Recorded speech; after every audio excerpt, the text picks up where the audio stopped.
Assalamualaikum warahmatullahi wabarakatuh. Perkenalkan, kami dari kelompok 2 ingin mempresentasikan hasil diskusi kami dalam mata kuliah Perspektif Sosiokultural dalam Pendidikan Indonesia pada ruang kolaborasi. Adapun anggota kelompok dari kelompok kami adalah yang pertama, Alniki Putri Arifin, yang kedua, Bayu Aji Syaifuddin, yang ketiga, Istiqomah, yang keempat, Sri Etika Sari, dan yang kelima, Tri Yulianto. Pada tugas kali ini, silakan Anda bergabung dalam kelompok. Anda akan mempelajari studi kasus tentang perspektif sosiokultural dalam penerapan pendidikan di Indonesia dalam kelompok.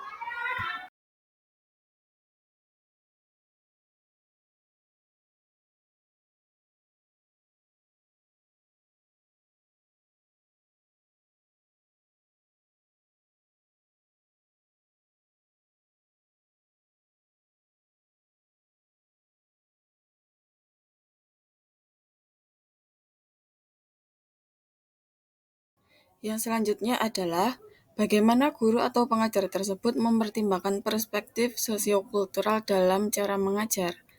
Untuk jawabannya yaitu cara pendidik tersebut dapat mempertimbangkan perspektif sosiokultural dalam caranya mengajar ialah dengan meminta peserta didik untuk menuliskan tentang diri mereka dan apa yang menjadi harapan pembelajaran yang harus peserta didik lakukan di kelas, atau dapat memintakan apa yang ingin diharapkan dari peserta didik.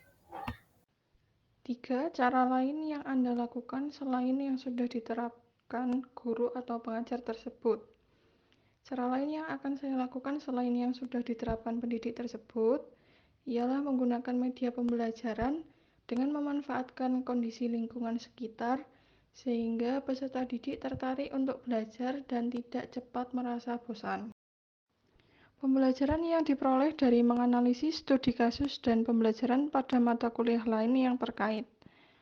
Pembelajaran yang diperoleh dari menganalisis studi kasus dari bacaan mengenai belajar berdemokrasi ialah pentingnya bagi seorang pendidik dapat membimbing dan mengarahkan peserta didik untuk melakukan suatu tindakan yang tepat dan berani menyuarakan hal yang benar. Kemudian kaitannya dengan mata kuliah lain yaitu pada mata kuliah pemahaman peserta didik dan karakteristiknya. Pendidik harus mengetahui kebutuhan dari peserta didik di dalam kelas, sehingga pendidik dapat merancang kegiatan pembelajaran yang sesuai dengan kebutuhan peserta didik di kelas. Untuk studi kasus 2 yang berjudul Ray Sang Pecandu Game Online dari buku Mengajar untuk Perubahan pada halaman 76-92. Faktor sosial, budaya, ekonomi, dan politik yang penting dalam cerita tersebut adalah di mana Ray seorang anak yang kecanduan game online, yang mana perubahan perilakunya sangat dirasakan oleh orang di sekitar lingkungan mereka, terutama orang tua. Dampak game online terhadap kepribadian Ray sangat berpengaruh pada karakternya. Lingkungan sosial yang di dekat Ray mempengaruhi kebiasaannya menjadi pecandu game online. Bagaimana guru atau pengajar mempertimbangkan perspektif sosiokultural dalam caranya mengajar? Dengan adanya efek game online yang sangat berbahaya, maka pendidik di sekolah Ray bisa menerapkan cara mengajar yang cukup berbeda, yaitu melakukan aktivitas pembelajaran yang menyenangkan, selain mendengarkan pendidik yang menjelaskan materi, seperti dengan menyelipkan permainan di kelas, mengeksplorasi lingkungan sekitarnya sehingga Ray tidak terpaku pada game online secara terus-menerus. Cara lain yang akan Anda lakukan selain yang sudah diterapkan guru atau pengajar tersebut. Cara lain yang dapat saya terapkan jika saya seorang pendidik adalah dengan mengerjakan kuis dan latihan soal.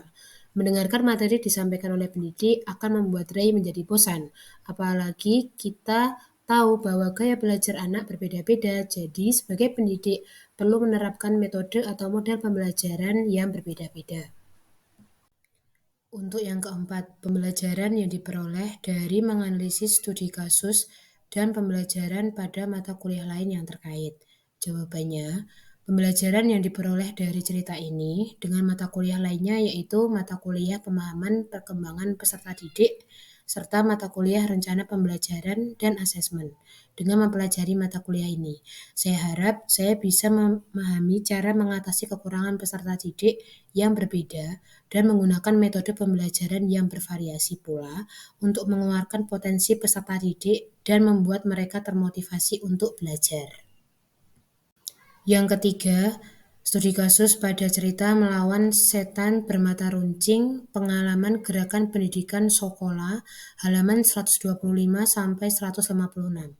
Nomor 1. Faktor sosial, budaya, ekonomi, dan politik yang penting dalam cerita tersebut adalah. Jawabannya, faktor sosial, budaya, ekonomi, dan politik yang penting dalam cerita tersebut adalah di mana mereka sangat dipengaruhi dengan budaya yang sangat kental tentang pernikahan yang mana sepertinya perempuan hanya bisa menikah dan tidak perlu menempuh pendidikan. Faktor sosial yang mempengaruhi di situ yang mana kehidupan mereka seperti gotong royong, saling membantu sangat tinggi. Meskipun tidak mengenyam pendidikan yang tinggi, tetapi moral mereka sangat tinggi. Sedangkan faktor politik saya tidak terlalu melihat perubahannya dalam cerita tersebut. Nomor 2. Bagaimana guru atau pengajar mempertimbangkan perspektif sosiokultural dalam caranya mengajar? Jawabannya, bagi mereka, alat tulis itu jahat dan sangat mengerikan. Tentunya mereka mengatakan ini berdasarkan pengalamannya sendiri. Realitas itulah yang mendorong pendidik merasa perlu untuk menemani mereka untuk belajar. Seseorang dalam cerita tersebut mengatakan pengetahuan yang kurang tentang baca tulis berpengaruh kepada cara mereka mengolah dan memasarkan kopi, sehingga dengan adanya ajaran baca tulis, mereka bisa mengolah dan menjual kopi agar lebih menguntungkan. Selanjutnya, cara lain yang akan Anda lakukan selain yang sudah diterapkan guru mengajar tersebut, yaitu cara yang dapat saya lakukan adalah dengan cara saya berusaha memahami karakter mereka terlebih dahulu, lalu menyusun strategi apa yang bisa saya lakukan sesuai kebutuhan mereka. Misal, memberi mereka buku-buku untuk bisa belajar lebih tentang perdagangan. Selanjutnya yaitu pembelajaran yang diperoleh dari menganalisis studi kasus dan pembelajaran pada mata kuliah yang terkait. Yaitu pembelajaran yang diperoleh dari cerita ini dengan mata kuliah lainnya adalah kita perlu bersyukur karena kita memperoleh pendidikan yang cukup mapan dibandingkan dengan masyarakat rimba ini. Dan dalam mata kuliah filosofi pendidikan selalu mengajarkan karakter. Jadi, hubungan karakter seseorang dapat terbentuk dari sosial budaya yang mempengaruhinya. Demikian presentasi dari kelompok kami. Apabila ada salah kata, kami mohon maaf, dan semoga apa yang sudah kami sampaikan dapat bermanfaat untuk kita semua. Sekian, terima kasih. Wassalamualaikum warahmatullahi wabarakatuh.